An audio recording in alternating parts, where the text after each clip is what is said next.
Salut à tous, bienvenue sur Direct Course, votre émission quotidienne sur canalturf.com. On se retrouve pour une nouvelle émission et plus précisément pour ce programme du mercredi 10 février, direction l'hippodrome de Paris-Vincennes pour un nouveau quintet, le prix de l'Ille-et-Vilaine, un quintet à caractère européen puisque dans cette épreuve de vitesse, 2100 mètres autostart à parcourir, eh bien, plusieurs chevaux nous arrivent de l'étranger. Il faudra s'en méfier car on le sait, l'exercice de vitesse est toujours un paramètre important et un atout pour ces chevaux venus que ce soit d'Italie ou de Scandinavie.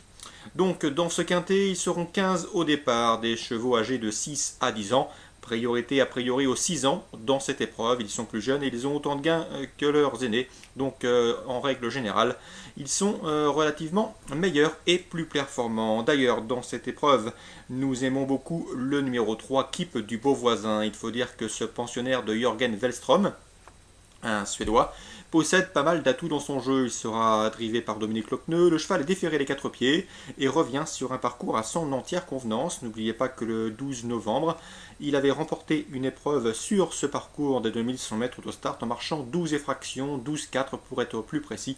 Bref, un chrono qui plaît dans sa faveur et surtout une performance digne d'intérêt car ce jour-là, il devançait des chevaux de la trempe de Querty, le pensionnaire de Pierre Lévesque que l'on connaît bien, qui avait gagné le prix Ténor de Beaune, qui le qualifiait pour le prix d'Amérique, un très bon cheval que ce Querty dominait également un certain Quito d'Avez, autre sujet de 6 ans en retard de gain. Donc une ligne tout à fait intéressante, un bon numéro derrière les ailes de la voiture, un cheval qui excelle sur les parcours de vitesse. Bref, ce numéro 3, Keep de Beauvoisin, mérite d'être placé assez haut dans votre sélection. Autre 6 ans que j'aime beaucoup, c'est le numéro 5, Quick Nevele. Ce ne sera peut-être pas la favorite de tout le monde, et pourtant, méfiez-vous-en. C'est une jument qui a toujours été tenue en estime par Philippe Mangala et son driver Jérôme Chabat. Cette jument, l'an dernier, au premier semestre, rivalisait avec de bons chevaux, notamment dans les étapes du GNT. C'est une jument estimée qui a été longtemps arrêtée avant l'été dernier. Près de 6 mois d'absence pour elle. Elle a maintenant 2 courses de rentrée dans les jambes. La dernière fois, elle n'a pas si mal couru que ça. Cette fois-ci, elle sera déférée des postérieurs. Il faut commencer à la suivre à mon avis, car elle ne devrait plus tarder à refaire parler d'elle. C'est une bonne jument. Son retard de gain est manifeste. Bref, méfiance, méfiance. Il faut commencer à la suivre d'autant qu'elle bénéficie d'un programme intéressant. C'est le numéro 5, Quick Nevele, l'outsider amusant dans ce quintet.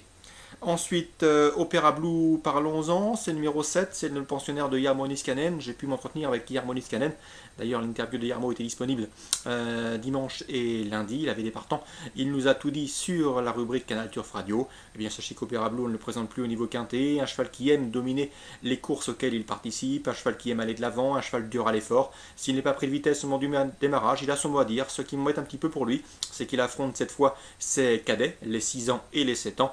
Et de surcroît, il n'a pas un bon numéro derrière la voiture, un numéro un petit peu en extérieur, ce qui peut l'obliger à faire un effort prématuré dans cette épreuve. Donc selon moi, ce numéro 7, Opera Blue, n'a pas la première chance de la course. Il faut plutôt l'envisager, à mon sens, pour une place.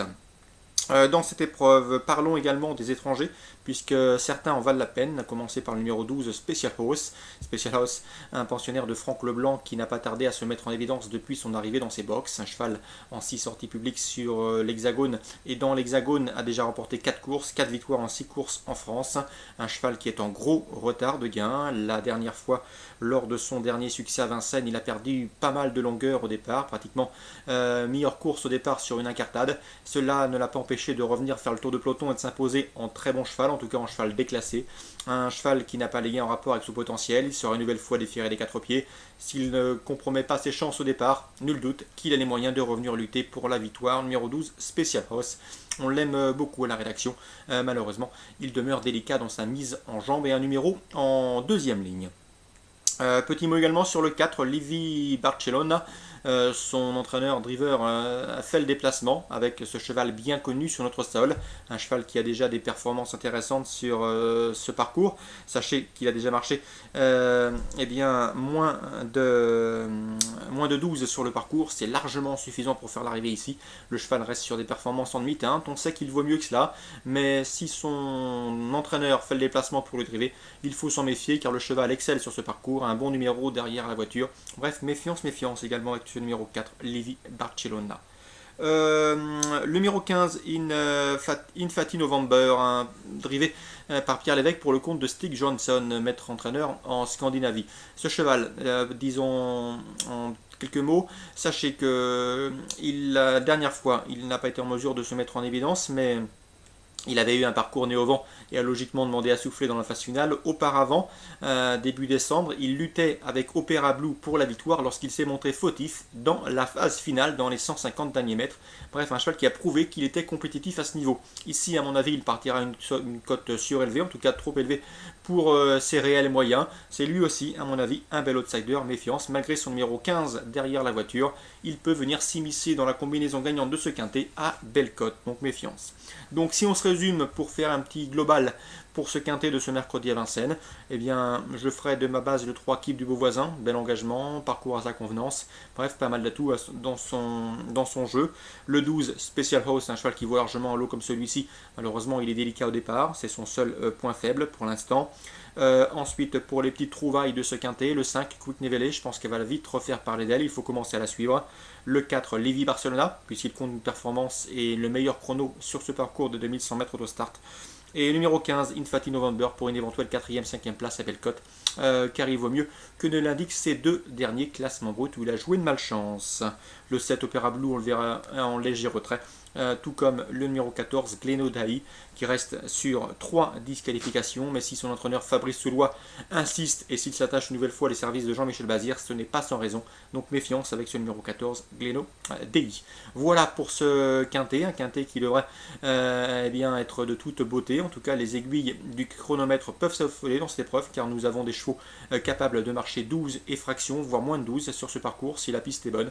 Bref, un quintet qu'il conviendra de ne surtout pas manquer, et a priori où les favoris devraient répondre présent s'ils ne commettent pas l'irréparable en se voyant disqualifiés. Petit mot également sur les autres courses de ce programme de Vincennes, la Réunion 1, pour les pronostics de la Réunion 2 sur les programmes de Cagnes-sur-Mer, je vous invite à aller consulter et écouter nos pronostics, que ce soit audio ou sur le site, pour cette réunion de plat. Nos pronostics sont en pleine forme, il convient d'en profiter. Sachez que Cyril Rimbaud présente le 404, Rose in March, c'est une pouliche en retard de gain, qu'il aime beaucoup, elle a été arrêtée longtemps, arrêtée après une performance estivale à Vincennes, où c'était fin août, elle a ensuite connu 4-5 mois d'absence, en tout cas de la compétition. Pour sa rentrée à Romoranchi, elle s'est littéralement promenée, elle s'est baladée.